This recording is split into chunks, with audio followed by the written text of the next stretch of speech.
Hey guys and gals, welcome back to another episode of Comic Coloring 101. This is episode 13, and today we're going to be talking about the Quick Mask tool. Been asked about it a lot. One of my often viewed videos is like Tips and Tricks episode 9, where I'm talking about the finished painted look. And during that sped up version, there's like a bunch of I'm drawing in with bright purplish pink. And a lot of people are asking me what I was doing there, and that's using the quick mask in Photoshop. And I'm just kind of show you what I was doing and why. I have a page here. This is from a book called The Round, which is currently available on Comixology from QAM Comics, written by Quentin Miles and art by David Pandozzi. Hopefully I'm pronouncing David's name correctly. If not, I apologize. I'll put the links for all that good stuff in the description as always. Let's see, for the quick mask, it's going to be like this guy down here at the bottom of your tool palette. Little rectangle with the circle in the middle of it. And you can also hit Q on your keyboard. That'll be the shortcut for it. And you can see right now I have a selection. Let me deselect that. If I just hit Q, it doesn't do anything. Okay, so now if I exit quick mask, hit Q again, and now if I make a selection and I hit Q, it'll show me this part where you still see through it. The part that's not masked, that's where my selection is active, and the part where it's covered up, it's kind of transparent right now, that's a non-active part of the selection. You can always reverse that as well. If you double click on this little guy right here, that'll bring up your areas. If you work better the other way, if you want to see your selected areas blocked out, then you can just go ahead and hit selected areas. But I figure masked areas works well for me, because I'm kind of old school back when using markers and Frisket and doing some airbrush. The part that's covered, that's the part that you're not going to be able to color onto.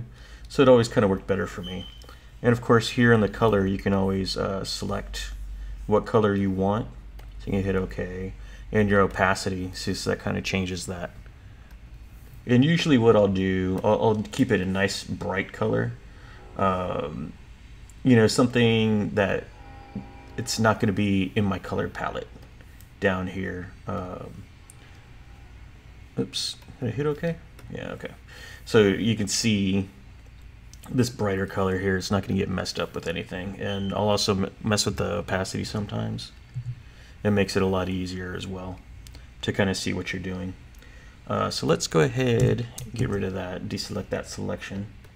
And let's say if I didn't have my flats layer, I had just my colors layer. So I goofed, I actually merged the two together, or accidentally started just coloring on my flats layer, which happens, from time to time. You're not paying attention, or you're in a rush to get through stuff. Let's say I want to select his red shirt on everything. We can try it with we put our tolerance up on our wand, let's say 35. We can pick this color and then pick this color and pick this color. Actually, it was pretty decent. That wasn't too bad, but you can see I'm selecting all these other colors that are somewhat similar, within this 35 pixel tolerance that we set up. So then we have to go in, okay, I don't want that. I don't want this bit here. Let me deselect this. Let me deselect, okay, wait, did I want this part or no? It'll get kind of confusing at times. Which is where, say, your quick mask could come in handy, with what bits you have selected and you don't. But you can see that now our color of our quick mask is a little bit too close. So what I might do is go ahead and open up those options. Again, double clicking on the icon down there. And let's change it to a blue. That'll contrast really nicely. So you hit OK. Okay, that might hurt our eyes a little bit afterwards, but at least we can see what we're doing. So even in the quick mask, you can make a selection, and let's fill that color. Okay, we didn't want any of this. We can fill all this in, right? Let's fill that. And let's see. Let's find it. Oh, here's. So here we have like a little bit. I don't know. We still want this part selected, right? So we can do that. And there's a little bit of stray pixels we don't want. So again, we can fill this with the black, and that's going to cover it up, or we can fill it if we want a little bit more. Fill that with the white, our background color, and that'll delete that, make that transparent. So that's going to be part of our selection when we exit Quick Mask.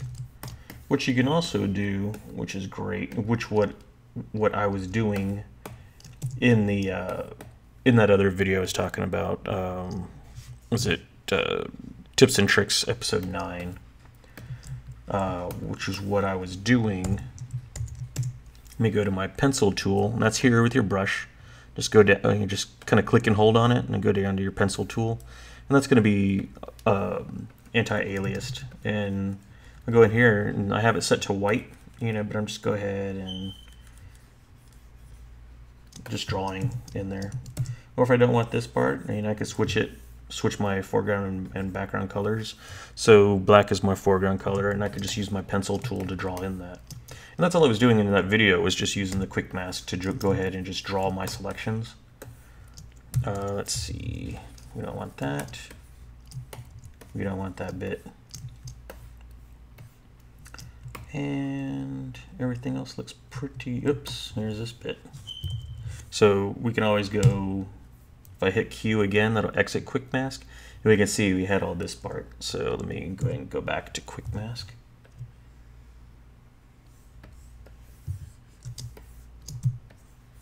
So it's just a nice handy way to check your selections.